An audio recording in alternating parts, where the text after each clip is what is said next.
a massive oil tanker slips out of Venezuelan waters, and then, suddenly, U.S. forces take it. Not a warning, not a fine, a seizure. And that's the part most people miss. This isn't just about Venezuela. It's about how the U.S. is trying to choke a shadow system that moves sanctioned oil around the world quietly. At sea, with flags that may not even be real. Now ask the real question. If Washington is willing to seize oil at sea, what comes next? In this video, we're breaking down why Venezuela keeps colliding with the United States, why oil still sits at the center of everything, how Russia, China, and Iran changed the chessboard. To understand today, rewind. Venezuela's modern confrontation with Washington didn't start with one headline. It built over decades, through ideology, oil, coups, sanctions, and a political system that increasingly locked itself in. Hugo Chavez rose in 1999 promising a revolution, one that openly challenged U.S. influence. The U.S. and Venezuela kept trading accusations. Trust collapsed. And over time, both sides stopped treating the other as a normal government and started treating the other as a threat. Then came the era of Nicolas Maduro, where the confrontation didn't cool down. It hardened into a permanent state of political warfare. By 2024, the Venezuelan election dispute became a turning point. International reaction splintered. Some countries recognized the declared winner, others demanded transparency, and some treated the opposition as the legitimate victor. This matters because sanctions aren't just punishment. They're leverage, meant to force choices. And once elections become the trigger, every oil shipment and every dollar turns into a battleground. Here's Venezuela's paradox. It holds the world's largest proven crude reserves, around 303 billion barrels. But the country has struggled to turn that geological wealth into stable national power. And one detail makes everything harder. Much of Venezuela's crude is extra heavy. To export it at scale, you often need diluents, like imported naphtha, to blend and move it efficiently. When those supply lines tighten, production and exports can drop fast. So this isn't just they have oil. It's, can they finance, staff, and supply the system required to move that oil? And that's exactly where U.S. pressure hits hardest. For years, sanctions tried to starve the state of revenue. But in 2025, the play evolved. Target the transport network, the tankers, transfers, and middlemen that in December 2025, U.S. authorities seized the tanker skipper after it loaded Venezuelan crude. An escalation because it wasn't just a sanction on paper. It was physical interdiction at sea. And the details read like a spy thriller.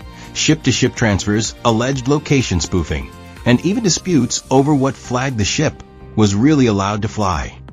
Bottom line, the U.S. is signaling it's willing to raise the cost of exporting Venezuelan oil, not by arguing in meetings, but by stopping ships.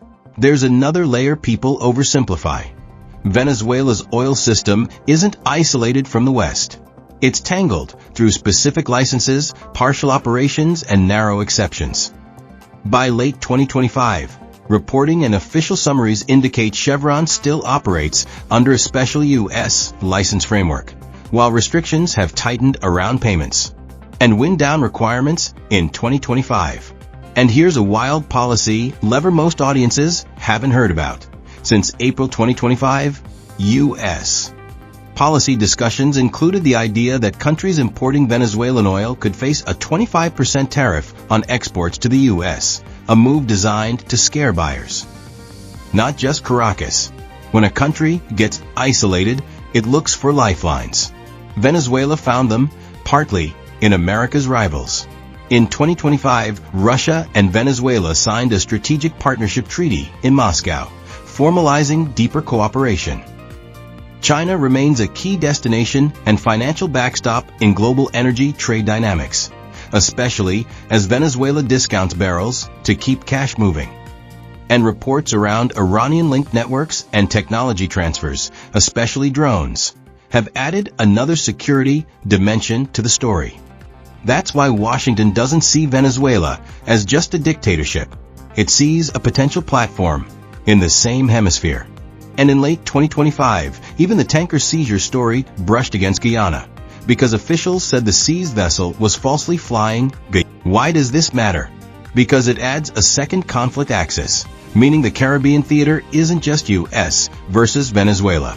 It's a web of borders, shipping routes, and oil discoveries. Geopolitics isn't only warships and barrels. It's people. As of May 2025, regional coordination platforms tracked millions of Venezuelan refugees and migrants across Latin America and the Caribbean. And in the U.S., temporary protected status policy has been in flux. Official notices include termination timelines affecting certain Venezuela designations in 2025. Migration turns Venezuela into a domestic political issue inside the United States, which means U.S. policy is never purely foreign. Here's the honest answer. Full-scale invasion is the least likely option, but limited force and expanding interdictions are much more plausible.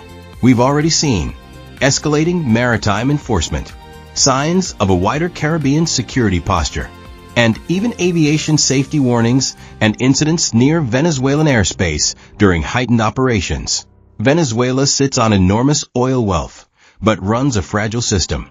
The U.S. holds enormous power, but faces enormous constraints. And the Caribbean is now crowded with incentives, rivals, and risks. So the next headline probably won't be a formal declaration of war. It'll be another ship, another sanction, another incident in the air or at sea. And then everyone will argue it was inevitable.